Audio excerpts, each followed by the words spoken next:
Y'all, welcome back. It's What's the Business. It's Bryon, And Brandy. and we have a special guest, Niki Burtin. All right. We're going to figure out what's the business with Niki's business. What we're going to do is we'll drop the intro and then we'll get into that business after the intro.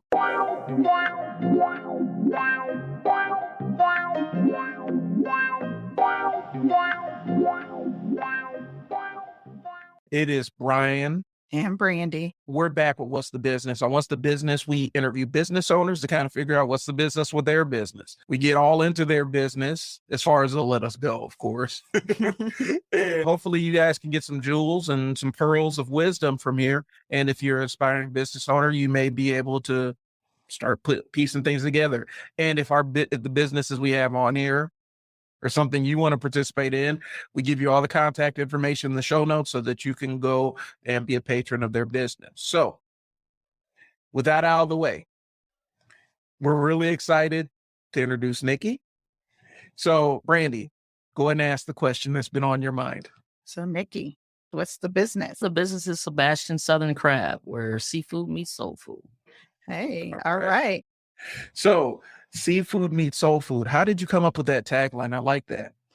Just because of what we put on the menu. We definitely from the South. We're out of Arkansas, so the soul food was real. But again, we wanted to target the seafood. It's another favorite, another love of ours. So we just decided to put both on the menu, and that's where the tagline came.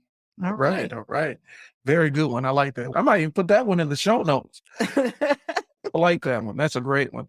So how did you guys get started? COVID was tough for everybody. My partner, my cousin, Wayne, we're like twin. We call ourselves twin cousins. He lost his job during COVID, kind of surprisingly, but we had been approached a few years ago by some friends wanting us to go in on, what was it called? What's it called? Give me a second. One of the crab spots in Kansas City. They have a bunch of them in Kansas City. And they asked us to go in as they were expanding one. And we decided not to. We both were kind of heavy into our jobs. He was doing the grandbaby thing and just enjoying life. So we were like, this isn't a good time. So we decided not to. But once he lost his job in COVID, he went and kind of reached back out saying, you know what, I might be interested in doing that. He had been an executive for 2 major Fortune 500 companies that just blindsided him on a layoff. And he decided, I'm not going to do corporate America anymore. Okay. So he said, I'm always going to bet on me. So let me think of what I'm going to do. And he went back to them, and they were not, it was a lot of radius things. They had enough of them, Crab Kings.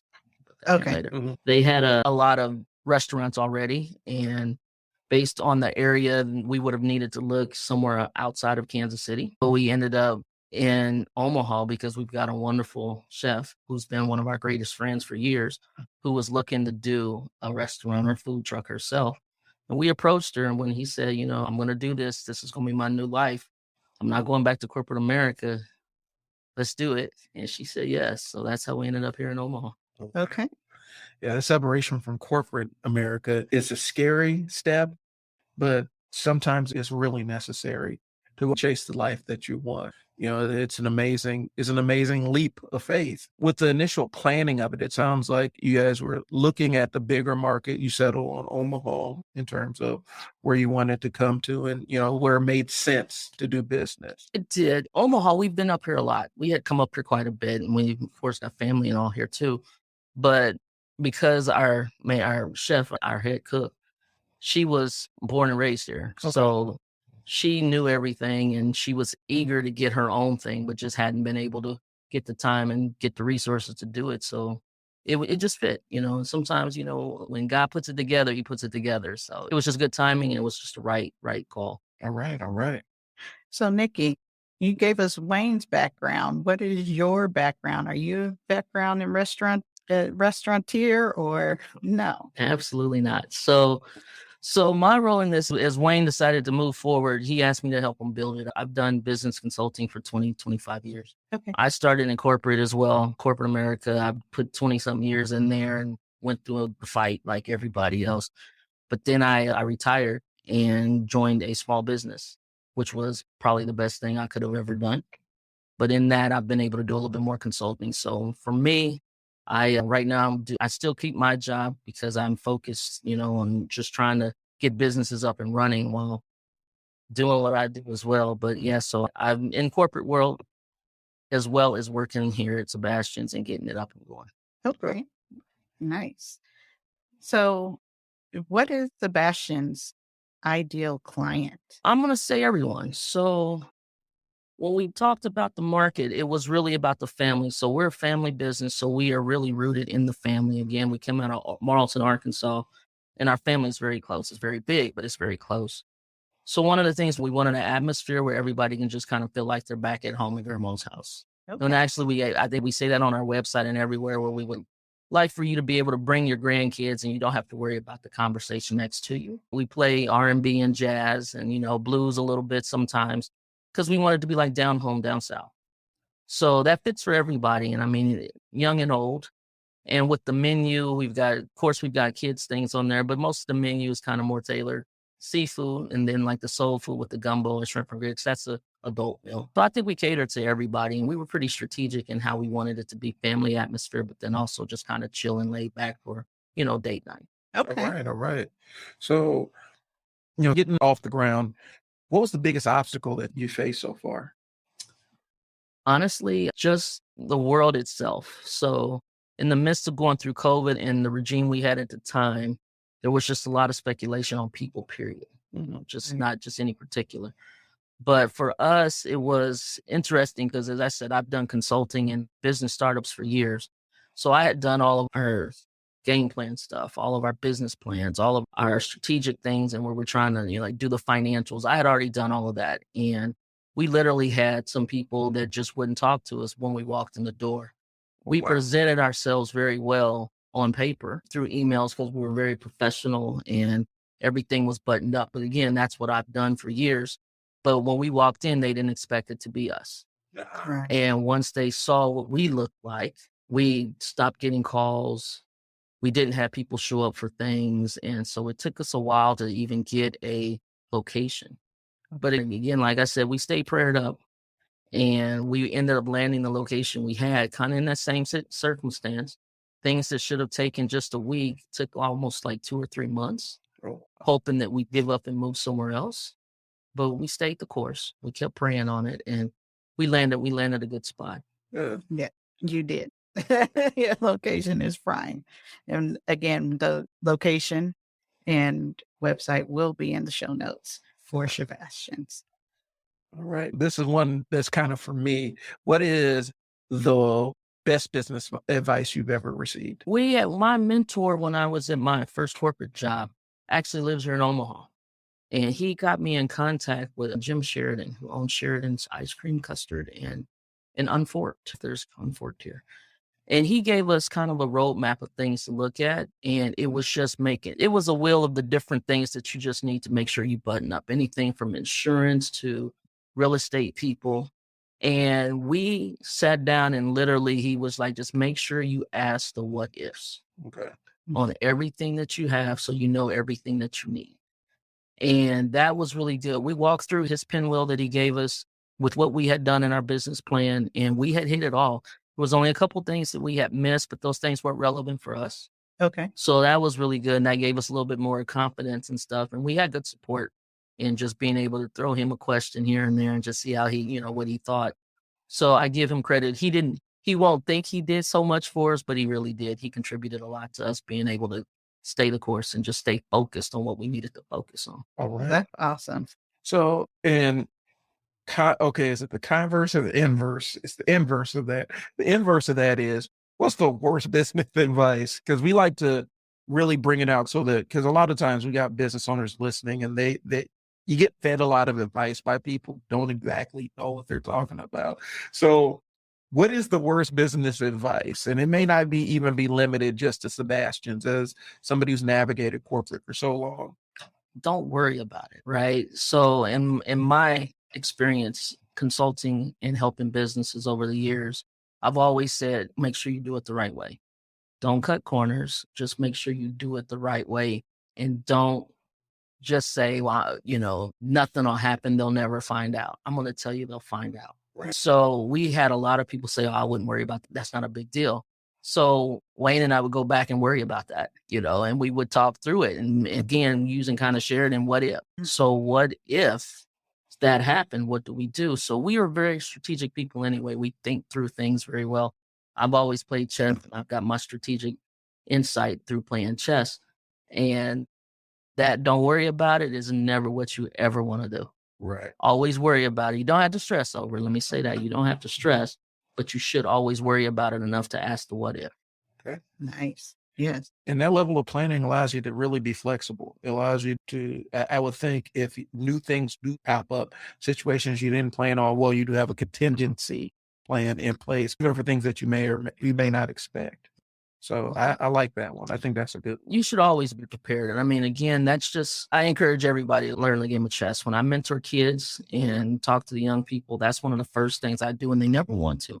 Right. I mean, just being people don't want to learn something if they think it's difficult, but the insight of playing the game and how you strategize and you think ahead and you think in advance, and you got to protect yourself.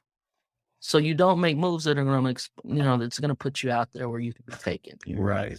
So that mindset is critical for a business owner, in my opinion. Okay. All right. So, Brand, did you have something? No. I thought you were looking up something. All right, I'll keep going. So what do you enjoy the most about, because you said this is the first restaurant. Yes. What do you really enjoy about being in the restaurant business? It's a challenge. Okay. So, I mean, it's hard to say I enjoy a challenge. When I was a kid, I worked in retail. I didn't work in food service. So all of this is brand new to me. So again, I'm getting older. So learning is not my favorite thing either. Right. But there's a lot to learn in it. And this is, for me, the one time where I've got an end-to-end business that I'm involved in, not just getting somebody starting up and hoping that they make it. Oh, right. right. But this is an end-to-end business that is external. Consulting is just me. And I'm always going to bet on me. But when I have to trust and rely on other people to do their part, because I can't do it all, it's been a challenge for me. But again, it's more strategy. It's more thinking through, it's more talking. It's sitting behind closed doors and using a whiteboard and figuring out, what do I do? What are my decision trees and things like that. And it's just been a good challenge. It's keeping me useful, I can tell you that. But also I'm facing things that I had never faced before, dealing with people and some of the things that come up in personal lives that impact business life. And that separation is new for me. Okay. Right. So I do have a question. If there is something you could help another business owner improve, implement, or change, what would that be? As far as their business or as far as their product or what? Maybe more, I guess I'm going more along on the what if scenario with that. Is there, besides asking the what if question, is there any other question you think is a good question for business owners so they can improve or change or implement something into their business? Probably, I might have two. So Okay. One would be, do you love it? Yeah. Asking how much you love it, even because when the chips are down, you still got to do it. Right. So that would be probably my first. And my second would be, what do you want from it? Chasing money, you'll never catch it. Right. Right. So you've got to have a purpose that's outside of the dollar and why you do what you do, because you can't control the dollar. Right. Right. So lots of people get excited because they think that they're going to make a lot of money doing something. And when they're not making that money, they give it up and they're done with it. I've seen that. I've probably worked with a dozen businesses that had a really good idea. We got a really good plan, but their idea of what was going to happen is they were going to hit the ground making, $100,000 every quarter. Right. And when they were making 10,000 every quarter, they were like, oh, I can't do this anymore, and didn't follow through, and their businesses never flourished. But it's not that they didn't have a good business or a good business plan or a good idea. It's just they didn't love it enough. Right. Right. And to see it through, and they had a false idea of what it was going to give them. So they didn't really know what they wanted other than the money. Right. Right. That's interesting. I just had this conversation with our last guest. He's a web designer and he's down in Mississippi. And he was talking about when he got started, he always had people that wanted to get into the web design business, but they didn't really love it. They wanted to, basically the way I described it, and you guys will see it on the next episode, the episode I post here pretty soon. It was kind of a digital sharecropping kind of thing where they wanted to bring him on and he would do all the work. And then they would pay him a percentage of the work. And he's like, well, why would I add a middleman to this? And the conversation that was spawned from that was, it was people that were kind of locked into this hustle mentality. It's a hustle mentality where I got to get in on this hustle, and this hustle's got to generate money. And if this hustle doesn't generate the kind of money I want, then I just abandon the hustle. And I think he almost got, they were stepping in with that, talking about, I'll buy your business and woo. And he's like, well, why would I sell my business to you to work for you? And you're not 10, 20, 30, 40, 100xing what I would be bringing. It doesn't even make logical sense, but it was kind of that hustler. It's a quick hustle for them. They see an opportunity, and instead of seeing all the nuts and bolts behind it and all the other things, they want to dive right in. And as soon as it wasn't profitable anymore, it would be out the door. So I do think that's a real good nugget for people. Like, you got to love this, whatever this is for you. It's got to be a love thing, because this ain't always going to pay. Yep. And you have to be able to have that fortitude, like Niki said, to just grind it out and power through it, because the parts that you don't love, you got to find a way to like them, find a way to do them, or find a way to know how to hire somebody to do some of the stuff that you don't like. That's true. So, all right, I just had to throw that in there. Bryon, go ahead. Okay, so I'm going to take this back inside the restaurant. Okay. All right. So what are some of the new options that you are known for? Right now, it seems our shrimp and grits is a hit. Okay. People love it. I mean, they love most of the food. You don't get just Southern cooking all the time. So it's hard for some. We have people come in and say, I'm going to try something different today. And they end up with the same thing they always get. So the gumbo and the shrimp and grits are, those are things that you just don't make all the time. Our boils, we've had a lot of people come in and say they've never had a boil before. Really? Never had a boil. They had their first boil and they loved it.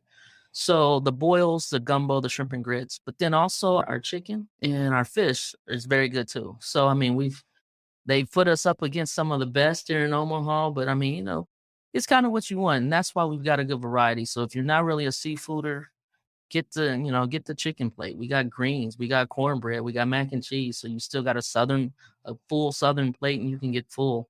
But if you are seafood, between our shrimp and everything that comes in on the boil, you can definitely get what you like. All right. And you didn't highlight one of my favorites. I have two favorites so far, and I have to say it's the the lobster bisque, which is phenomenal. And my favorite side dish, wherever I can get it, is fried okra. And theirs is amazing. Yeah. But again, that's still that Southern eating. That's that comfort Right. food. And, you go down home, grandma, grandpa's, and, you're up here in the Midwest or North. You go down south, and all you can think about is, okay, what's for dinner? Yeah. And I mean, and that's the kind of feel we wanted, kind of a home away from home, where you can still get that home hospitality and good food. Okay. All right. Are you guys running any specials right now? Or I know you have the brunch on Saturdays and Sundays, correct? Correct. Okay. And we do have some lunch specials where you can get the smaller plates. Helps us be a little bit more efficient with time. Okay. So you can get your food and get back to work in time. So yeah, we've got lunch specials as well. Okay. All right. So I'm a marketing guy. And so a lot of the stuff always kind of pivots back to that. What is one marketing tip you can kind of share with the community? What is something that you learned? Either from consulting or the it could come from anywhere. I think it's, for me, the restaurant is difficult because that's a new genre for me. But I think in general, it's your audience. It's knowing your audience. And again, that still goes back. I mean, owning a business and starting a business, it's zero everything, right? So your everything may be 100, but my everything may be like 200. But you still got to be in tune with all of it. Right. So when you're thinking about, do I love it? Is this my passion? Yeah, it is. I want to do this. And what do I want from it? That's when you know who you need to target. Mhm. You just don't pick that, like I said, I want family. I want a family thing. I'm saying I want everybody. And that may be me being greedy, but depending on what I'm actually trying to put out there, I may target a sector, but I want it all. Right. Right. So my marketing is everything. But I think if I can say anything, it's just know the business, know what you want to do. And then that'll be a little bit more relevant to who your market target should be. All right. And I like that one. Yeah. That's a big thing Bryon and I talk about is knowing your market and knowing how to target. Like you said, you want family, but you also want everyone. And when you think about that, even if you are just targeting family, you can still reach everyone with the correct message. Right. I know there was I forgot exactly which book this came from, but basically marketing guy was talking to his class, his professor. And so he asked the class, he said, okay, you want to open up a burger stand. What's the most important thing that you need? What's the thing you need first? People were talking about, you need financing, you need a location, you need to source the food, you need a cook, you need this and that. And he said, no, you don't need it. What you need is a hungry crowd of people. You need to know who you're going to feed. Yeah. And then once you know who you're going to feed, the other stuff, you start tailoring that other stuff to suit the needs of that crowd. So that's a powerful one. I like that. That's absolutely the truth. That's the truth. In most cases, and I'll take you back to my game of chess. When I teach people about chess and try to get them to understand the logics and the strategy of it, you go through and you talk about the different pieces and what they all do. All of them have limits. Every piece has a limitation. They can only move a certain direction. They can only do that, this or that. So, I always ask them, when the game is, who are you? And everybody says, I'm the king. I'm the king, or whatever. And that's true. When the king is gone, the game is over. Right. But the king is the one that has the most limitation in movement. Right. Right? Right. So is king the right position? I always say I'm the queen. The queen has the most flexibility, can run the board the most, but also my family, the way I think about it in life, is my family is the king, because without my family, I'd be nothing. Oh, wow. Right? Right. When you change your mindset and you're thinking about how you approach life, and instead of saying I'm the king, and you look at yourself more as the servant to take care of, I've always been the person to take care of. So, if I don't have what I'm taking care of, being my family, then I'm nothing. Right. Right. But it's that thinking that changes the way you operate, and that operating will then be your success. Now, that's free game right there, y'all. I always point out parts that are free game. That's free game is understanding this. And I just tell people this, even when when I hired supervisors to supervise people, I would say, you need to understand something. You're getting promoted. Leadership is a service. It's not a birthright. Leadership is the service of stepping out in front and guiding people to the results you want, not just putting your front line out there and letting them take all the damage and everything. You need to be out there leading them and showing them the right way. It's a service. It's a commitment to advancing towards a goal. It's not just some birthright where because some people want to be in charge. And there's a difference between being in charge and being the leader. And if you just want to be in charge, there are plenty of things you can go be in charge of. But if you actually want to be a leader, you're going to have to give up yourself. And when it's time to set the crown of leadership down, it's okay, because you've done your service, and now let's pass that service on to somebody else. So, yeah, agree. I don't think I can add anything else to that besides kind of spinning it in a way towards the business. If you are a business owner, who are you servicing? You got to remove yourself as the king and put yourself, as Niki said, as the queen in your chessboard, your game of chess in your business. Who are you servicing? It's no longer about you once you create that business. Your bottom line is, yes, but your service to who your audience is now, that piece. All right. You know what? I want to end on that, because that was like the most beautiful thing I've heard. But So what do you got coming up, Niki? What's Sebastian's? What's coming up for you guys? Well, we're gonna try some more things. We're working on our marketing strategy. Thank you guys for that. But we want to do a little bit more kind of family and just do a little bit more targeting. So we thinking about getting into some karaoke and just having some kind of late nights and adult night and date night type things. We're definitely doing a little bit more in the community, looking to build and kind of getting more involved. And again, I've done as far as mentoring and things like that. I'm getting more exposed to the Omaha area now, so I want to get a little bit more involved. But, for the most part, at this point, since we're still new, we had to shoot with the flood to set us back and, had some things that have gone on. And I mean, things out of our control. Again, you just pray on and keep moving. We're trying to get everything stabilized where we have a good understanding of what we're doing so then we can really grow it. And we're focusing on getting the staff where we need them to be. And the ones we've got have been doing amazing. So we just need to finally start really growing the business now that we've gotten some things buttoned up. All right. So go ahead and give us your address, and all this stuff's going to be in the show notes, but address, hours that you're open and things like that. We're at 843 North 98th Street. We're right just east of Westroads Mall. And we're just on the opposite end of like David's Bridal, on the opposite end of that, kind of in the AAA area. So come see us. We're open from 11 a.m. to 9 p.m. on Wednesday, Thursday, Friday, Saturday, and Sunday. We've got brunch specials from 11 to 2. On Saturday and Sunday, we've got happy hour during the weekdays from 2 to 6. And lunch specials and during the weekday from 11 to 2. So just come in and see us. Give us a chance. We're building a business. So, I mean, if you know about businesses and know about people, you got to continue to grow. And that's what we're trying to do. Right. All right. And the location is beautiful, y'all. I mean, we've been inside. It's just a beautiful, comfortable location. There's a warmth that comes from it. And so come on in and come check out Sebastian's Southern Crab. It's a phenomenal place. And so it has some really good people behind it. You won't leave hungry nor disappointed. Right.